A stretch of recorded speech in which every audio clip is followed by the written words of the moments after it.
The wind that moved through Black Hollow never came from the sky. It rose from the ground, sour and warm, exhaling out of the root cellars and well shafts like the breath of something buried alive. People in the county said the hollow had been sick since before the Civil War, maybe since before the first Whitefoot stepped on the ridge. They were half right.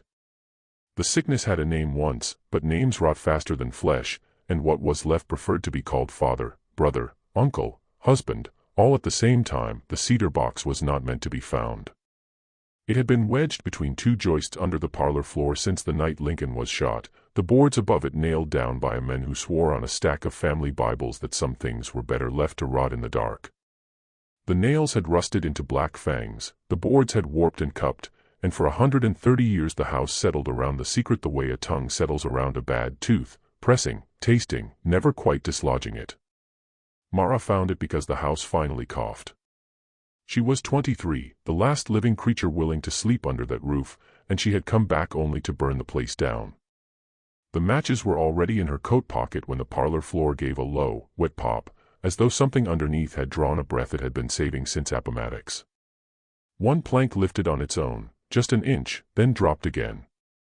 A second plank followed. Then a third. The sound washed-up sound of old wood flexing turned into a slow, deliberate heartbeat. Mara knelt, pried with the claw of a hammer, and the floor surrendered the way a dying man surrenders his name. Beneath was a cavity no bigger than a child's coffin. Inside lay the cedar box, small enough to have held so much ruin. The lid was carved with a single word, Vale, worn almost smooth by generations of thumbs rubbing it for luck the way sailors rub a coin before throwing it into the sea.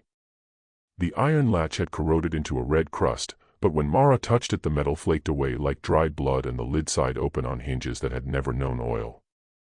The smell that rose was not rot, not exactly. It was the smell of a bedroom kept too warm for too long, of sheets that had never been changed because the bodies in them were always the same bodies. It was the smell of milk left on a stove until it forms a skin, of hair burning in a hearth, of a woman's monthly blood soaked into a mattress and left to bake season after season. Mara's stomach flipped, but she did not gag. She had grown up breathing shallower versions of this air, her lungs recognized their native poison. Inside the box lay three objects, nested like obscene Russian dolls. First, a stack of marriage certificates, 7 in all, each on paper so thin it felt damp. The ink had browned to the color of old bruises, but the words were still legible because they had been written with a devotion that outlasted chemistry. Every certificate listed the same groom, Enoch Vale. Every certificate listed a different bride, but the names of the brides were all versions of the same three names, Lydia, Corinne, and Mercy, shuffled and reused the way a card sharp reuses marked decks. The date spanned 94 years. The final certificate was dated 1953, the ink on that one still faintly violet, the paper still flexible, as though it had been slipped in yesterday. Mara's fingers trembled, but she kept going. Beneath the certificates lay a second layer, birth records, hand-copied from the family Bible before the Bible itself was altered beyond recognition. These were not gentle documents. Someone had taken a straight razor to the original entries and pasted new names over the old with flour and water glue. The corrections were done in different hands, different inks, but always the same three names reappearing in new columns: father, mother, child. Sometimes the father and the child shared a birthday 19 years apart. Sometimes 9 months. Sometimes the same day.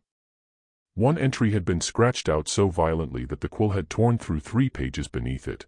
Through the rip Mara could see the ghost of the original name, Enoch, still bleeding through from below. The third object was a photograph, edges scalloped, mounted on cardboard the color of nicotine. It showed a wedding party on the front porch of this very house. The groom stood in the center, tall, raw-boned, maybe 30, maybe 60, impossible to tell because his face carried every age at once. His eyes were set too far apart, his mouth too wide, as though his skull had been stretched on a rack to make room for all the versions of himself trying to crowd in. On his left stood his bride, veil thrown back, 15 at most, smiling with the glazed certainty of a sleepwalker. On his right stood the same girl, older now, belly swollen, holding the hand of a child who was clearly, horrifyingly, her own younger self. Behind them, Half in shadow, stood another bride, and another, each one a fraction more deformed, until the last figure in the back row was barely human at all, just a column of cloth with a suggestion of eyes gleaming. Mara turned the photograph over. On the back, in pencil so light it might have been breath, someone had written, "We keep what we are by keeping what we were. The circle is not broken. It is only drawn tighter." She did not hear the floorboards creak behind her. She did not need to. The house had been waiting for this moment since the night the box was hidden, and now that the lid was open the air itself leaned in to listen. Somewhere above her, in the walls, water that had never been piped began to drip in a slow, deliberate rhythm. Somewhere below her, in the dirt, something that had been listening to her heartbeat since the day she was born shifted its weight and smiled with every mouth it had ever owned. Mara looked down at the papers again, at the names looping back on themselves like a noose knitting its own knot, and understood that the cedar box had never been buried to hide the truth. It had been buried to keep it fertile. The first mirror to bleed was the one in the upstairs hallway, the tall cheval glass that had belonged to Great Aunt Corinne, or maybe to the girl who had been Corinne before she became something else. Mara noticed it at 3 in the morning because the house refused to let her sleep. Every time she closed her eyes the cedar box opened again inside her skull, papers rustling like nesting rats. She padded barefoot down the corridor carrying a candle stub that kept guttering even though there was no draft. The mirror stood between two doors that had never opened in her lifetime, its silvering eaten away in long black streaks that looked deliberate, like claw marks made from the inside. When the candle flame steadied, Mara saw herself, pale, hollow-eyed, hair hanging in damp ropes. Then the reflection smiled without her. The smile widened, stretching past the point where bone should have stopped it, and the mouth kept stretching until the cheeks split soundlessly and something darker oozed out, thick as axle grease, sliding down the inside of the glass in slow rivulets. The candle flame turned the color of infected gums. Mara did not scream. The house had trained screaming out of the women long ago.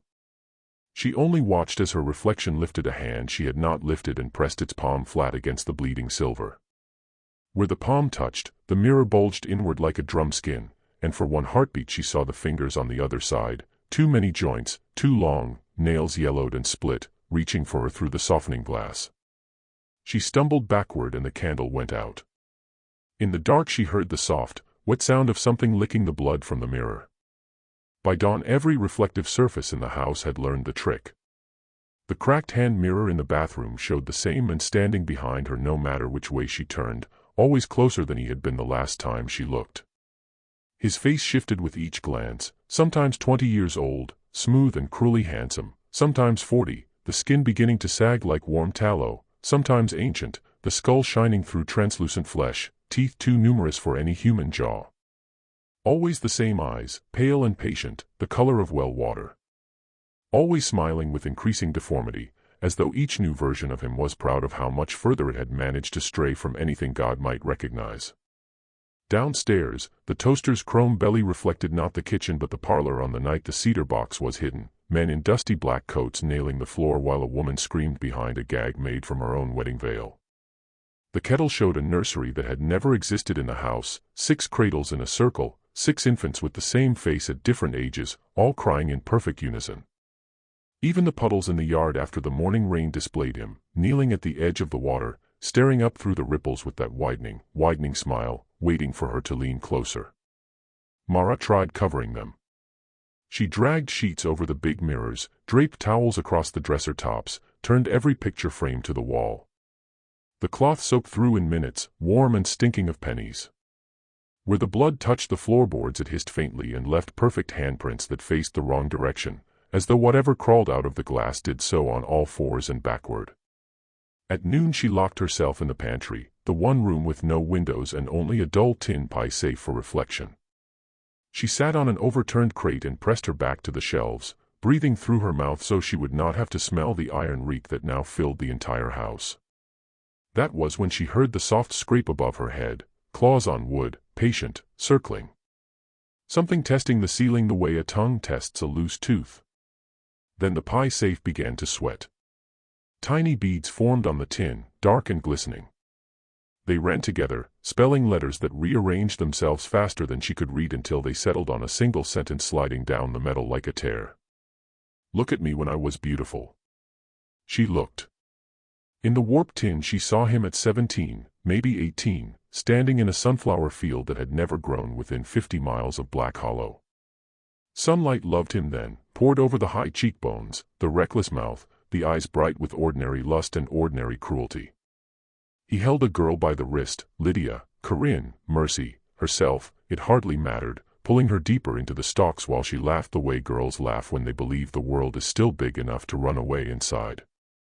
For one breath Mara felt the old, helpless tenderness for that boy who had not yet begun folding himself into his own descendants. Then the beautiful mouth split sideways, ear to ear, and the sunflower field caught fire behind him, and the girl he held began to melt like wax, features sliding down her face until only the eyes remained, fixed on Mara in perfect, accusing recognition. The tin went black.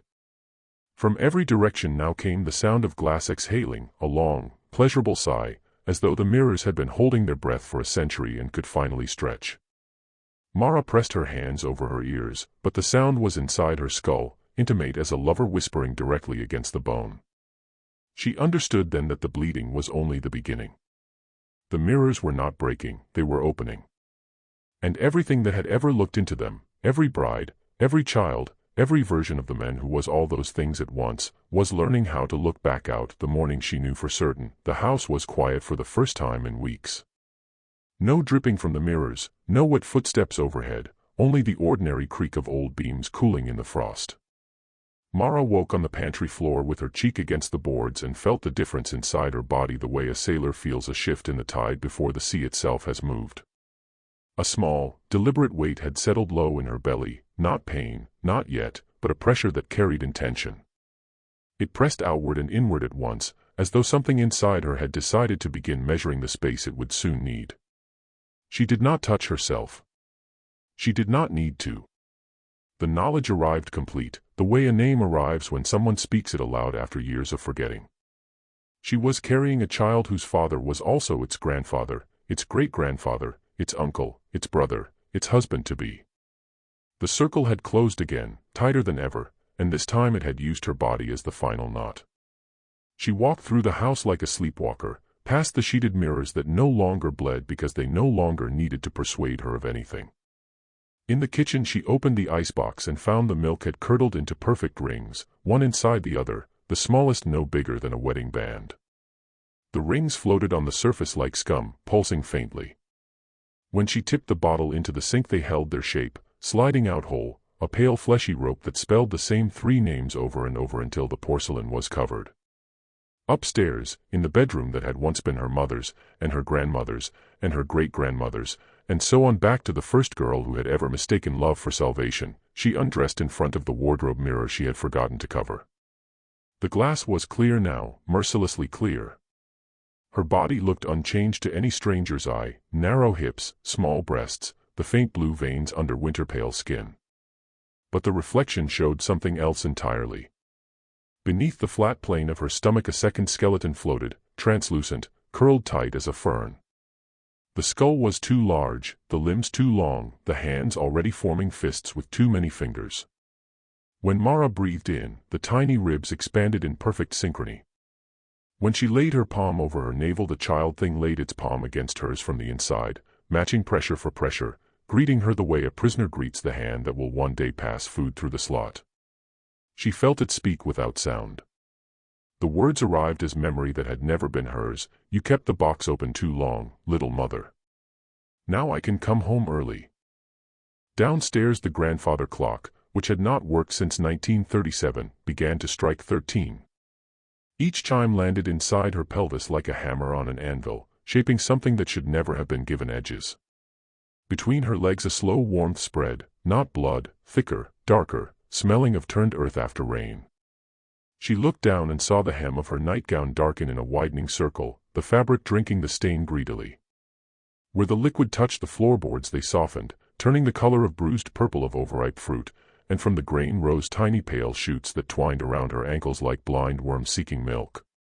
She climbed the stairs again because the bedroom window faced east and she wanted to see the sun one last time before it became irrelevant.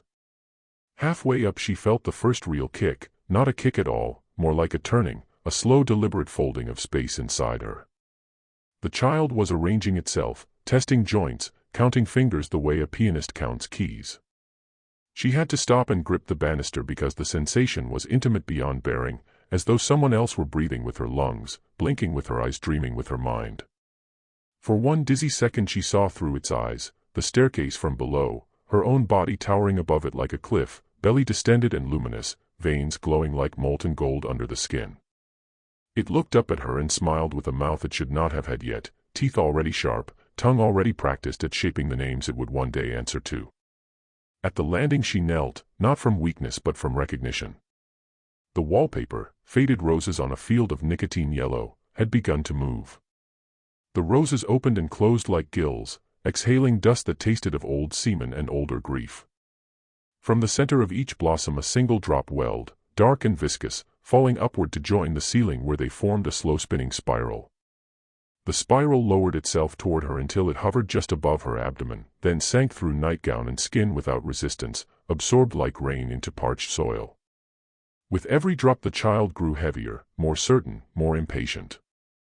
Mara pressed both hands to the swell that was barely a swell and felt the future pour into her. Weddings where the bride and groom were the same person at different ages, baptisms where the water turned to milk in the font, deathbeds where the dying reached out to touch the face of the child who was also the husband who had put them there. All of it waiting, coiled like a spring, behind the thin wall of her womb. She understood then that the house had never been haunted by ghosts. It had been pregnant. For how long, she could not guess.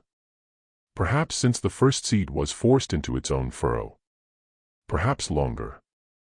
And now the pregnancy had quickened, found its final vessel, and the thing inside her was only the newest mask for something that had worn every face in the cedar box and was hungry to wear hers next. On the bedroom floor she curled on her side, knees drawn up, arms cradling the weight that was already too heavy for one lifetime. The child shifted again, settling into the cradle of her hips with a sigh of perfect contentment, and began to practice her heartbeat in time with its own. The attic ladder dropped on its own that night. Mara heard the soft scrape of the hooks releasing, the sigh of old wood unfolding, and she knew the house had decided she was ready. The child inside her rolled once, slow as a cat stretching, then pressed its palms against the walls of her womb as if to push her upright. She obeyed. Her body no longer felt entirely hers, it felt rented, the lease written in someone else's blood. She climbed barefoot, nightgown clinging wetly to her thighs. Each rung of the ladder left a print of her foot in dark fluid that steamed faintly in the cold. Halfway up, the rungs grew warm, then hot, then soft, as though the wood had begun to remember it had once been living. Sap oozed between her toes, smelling of pine and something sweeter, almost cloying, like the inside of a mouth after kissing. The attic had no windows, only a single dormer choked with cobwebs thick as funeral lace. A bare bulb hung from a frayed cord, swaying though there was no wind. Its light was the color of old teeth. In the middle of the floor waited the family patriarch, if that word still meant anything, seated on a low three-legged stool that had been carved from a single piece of cedar. The same cedar as the box.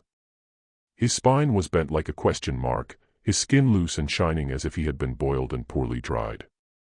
He wore a nightshirt yellow to the color of old bone, the collar unbuttoned to reveal a chest crisscrossed with scars that spelled the same three names over and over, raised and pale, like brands that had healed into letters. In his lap lay the hollow Bible.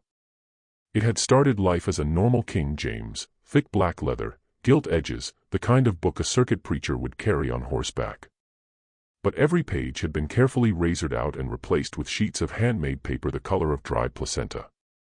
The new pages were sewn in with strands of dark hair, some gray, some auburn, some still attached to small pieces of scalp. The text was written in brown ink that had never quite dried. When the bulb swayed, the words seemed to crawl. He did not look up when she entered. He was busy sharpening a straight razor on a strop made from a strip of wedding veil.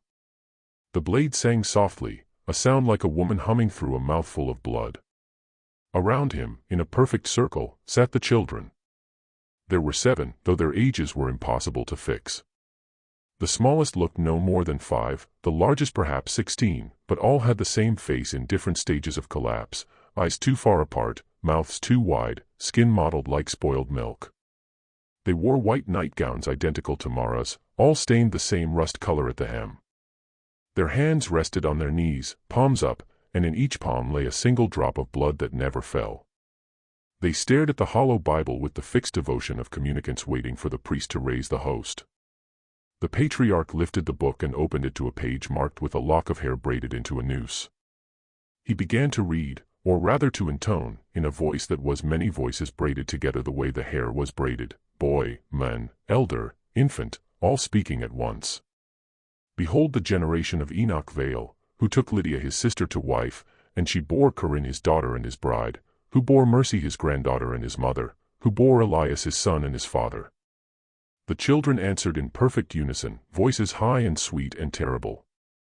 And the circle was not broken. He turned the page. The ink glistened as if freshly written.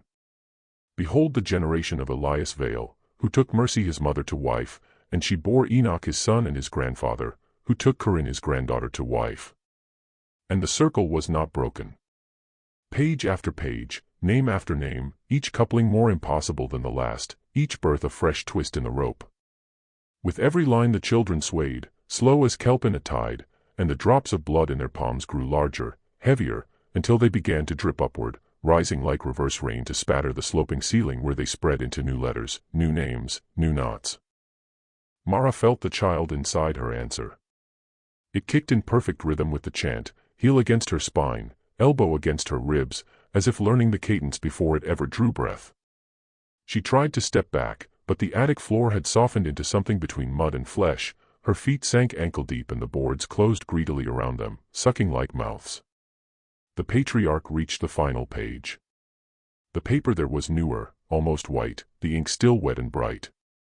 He lifted the razor and, without looking away from the book, drew the blade across his own forearm. The cut was shallow but long, and the blood that welled was thick, almost black, threaded with pale strands that might have been veins or might have been tiny roots. He let it fall onto the page in 7 perfect drops. The children leaned forward, mouths opening in identical O's of hunger. He turned the book toward Mara. The fresh page was blank except for the 7 drops. As she watched, they began to move, sliding across the paper like insects, arranging themselves into letters, into names. First her own. Then the name of the child she carried. Then the name it would take when it became father, uncle, husband.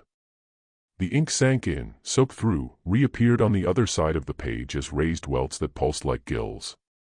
He held the razor out to her, handle first. The children's chant changed. Now it was a lullaby, soft, coaxing, the sound a mother makes when she wants her baby to take the breast that will poison it. Their eyes, pale and patient, never left her face. The child inside her stretched luxuriously, spine bowing, head pressing down as if eager to begin its descent into the world and into the book at the same time. It opened its mouth, she felt the yawn against her insides, and tasted the names it would one day speak with her tongue. Mara took the razor. The eclipse began at 11 minutes past midnight. The moon did not turn red, it turned the color of a drowned man's tongue, a bruised violet gray that made every shadow in the house look suddenly wet. Mara felt the sky change inside her body first. The child stilled, curled tight, then began to push downward with a pressure that felt less like birth and more like something trying to unscrew her spine from the inside. The attic ladder had vanished hours ago. The house had swallowed it, leaving only a smooth scar in the ceiling. There was no way down anymore, and no need for one. She stood in the center of the circle of children. They had not moved since the razor touched her palm, but their nightgowns were now soaked through, clinging to bodies that had begun to swell and sag in impossible ways, as though every year they had stolen from the world was finally catching up with them at once. Their mouths hung open, wider than mouths should open, and from each throat rose a low humming that was not sound but vibration, the kind that loosens teeth. The patriarch sat motionless on his cedar stool, eyes rolled back to pure white, the hollow Bible open across his knees like a broken-winged bird. The fresh page with her blood and his was no longer blank. Words crawled across it, forming and unforming, faster and faster, until the paper tore itself loose from the binding and fluttered upward, sticking to the rafters where it flapped like a dying moth. More pages followed, dozens, hundreds, every incestuous generation ripping free and taking to the air, circling the attic in a cyclone of wet paper and hair and skin flakes. The children's humming rose to match the wind the pages made. Then the patriarch's mouth began to open. It did not stop at the hinges of the jaw. The lips peeled back, splitting with soft wet sounds, revealing not teeth but more lips, pink and newborn, peeling back in turn. Layer after layer unfolded, a red flower made of mouths, each one whispering a different name he had worn: Enoch, Elias, Corinne, Mercy, Lydia, Mara, the child yet unborn. The sound was intimate, obscene, the sound of a family arguing across a dinner table inside a single skull. His chest split next, not with violence but with patience, sternum parting like theater curtains. Inside was no heart, no lungs, only a dark cavity lined with smaller versions of himself, curled fetuses with adult faces, infants with gray beards, boys with the sagging breasts of old women. They clung to the ribs with tiny translucent hands and began to climb out, sliding down his nightshirt in a glistening rope of limbs and afterbirth. Each one that touched the floor grew rapidly, bones cracking like green wood, skin stretching until it shone, until they stood upright as full-grown men and women wearing the same widening smile. The children in the circle began to weep, but the tears ran upward, streaking their foreheads, disappearing into their hairlines. Their bodies deflated as the new arrivals filled out, as though the life was being poured from one vessel to another. One by one the children collapsed into empty nightgowns that folded themselves neatly and crawled across the floor to pile at the patriarch's feet like shed snakeskins. Mara could not move. The child inside her had hooked its fingers under her ribs and was pulling itself hand over hand toward the light. She felt her pelvis creak, widen, felt the wet pop of ligaments giving way. Blood ran hot down her thighs, but it did not reach the floor. It rose instead, drawn upward by the spinning pages, feeding them, making them heavier, darker, until they began to fall again as thick black snow. The patriarch's face was almost gone now. What remained of the head tilted back, neck elongating impossibly, vertebrae clicking like beads on an abacus.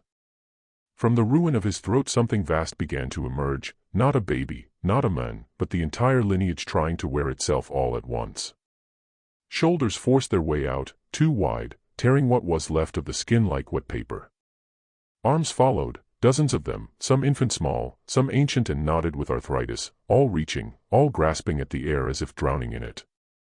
Faces bloomed along the arms, along the chest, along the terrible column that kept rising and rising, mouths opening and closing in silent screams or laughter, impossible to tell. Mara's water broke then, but it was not water. It was thick and dark and threaded with pale roots that whipped around her ankles, anchoring her. The thing inside her crowned, not with a head but with a hand, too many fingers, too many rings made of hair and bone. The hand opened, palm up, offering her the razor she had dropped hours or days ago. She took it without willing it. The blade was warm, pulsing like a second heart. The lineage poured out of the patriarch's emptying body in a continuous rope of flesh, looping around the attic, knotting itself into impossible shapes, braiding and unbraiding, always tightening. Where it touched the walls the wood softened and bled. Where it touched the children's empty nightgowns the cloth filled again, briefly, with new bodies that immediately began to rot and slew away. The air was thick with the smell of birth and death happening at the same moment, over and over, faster and faster. Mara felt the final contraction begin, not in her womb but in her throat. The child was coming upward now, climbing her spine like a ladder, pushing her organs aside to make room. Her mouth opened against her will, wider, wider, until she heard her own jaw dislocate with a soft wet pop. Something vast and wet pressed against the back of her tongue. The lineage turned its countless faces toward her, smiling the same widening smile, and spoke with every voice it had ever stolen. "Welcome home, little mother. The circle is perfect now." And the eclipse swallowed the moon whole house in one slow, deliberate bite.